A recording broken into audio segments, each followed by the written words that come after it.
Hello. The following question wants us to calculate the mole fraction of nitrogen monoxide in a 10-liter gas cylinder which contains nitrogen and nitrogen monoxide at room temperature that contains 6.022 moles of nitrogen and in which the total pressure is 14.75 atmosphere.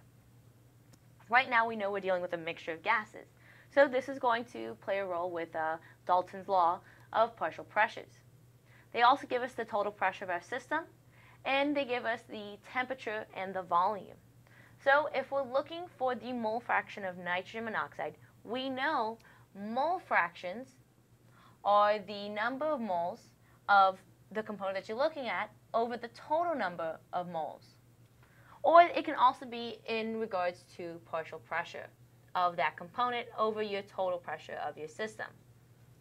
So when we answer this problem, we're going to first try to determine the total number of moles in our system. The reason why we're going to do that is we know the total moles in our system is equal to the sum of each of the moles corresponding to the gases in our system. So this is going to be the number of moles of nitrogen plus the number of moles of nitrogen monoxide. And they already give us the number of moles of nitrogen. So once we find the total number of moles, we can find the moles of nitrogen monoxide and plug it into the mole fraction equation. So we know we are looking for the total number of moles. So we can rearrange the ideal gas law and solve for the total moles of my system, which would be PV divided by RT.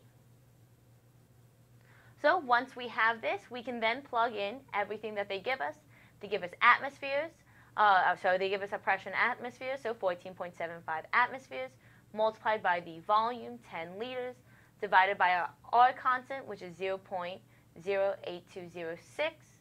And they also give us temperature in degrees Celsius, and we have to convert that to Kelvin. Once we do that, we plug everything into the problem, and we'll end up getting the total number of moles is going to be equal to 6.029 moles.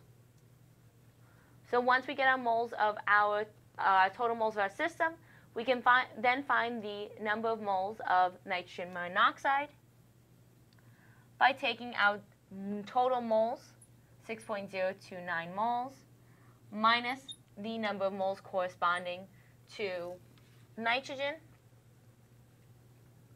so 6.022 moles, and the remainder is going to be equal to 0.007 of moles corresponding to nitrogen monoxide. Once we have that, we can then take the moles of nitrogen monoxide divided by the total number of moles to determine the mole fraction of nitrogen monoxide in our system.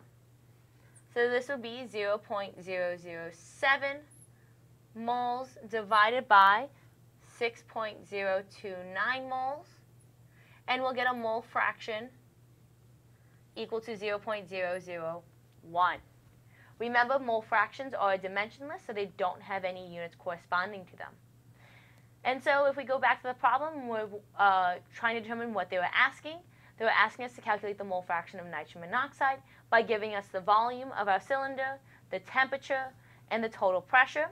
Once we found the total number of moles, they also gave us the number of moles corresponding to nitrogen in that cylinder. We subtracted the two values from one another to determine the number of moles corresponding to nitrogen monoxide. Then we plugged it into the mole fraction equation to solve for the mole fraction of nitrogen monoxide. Thank you.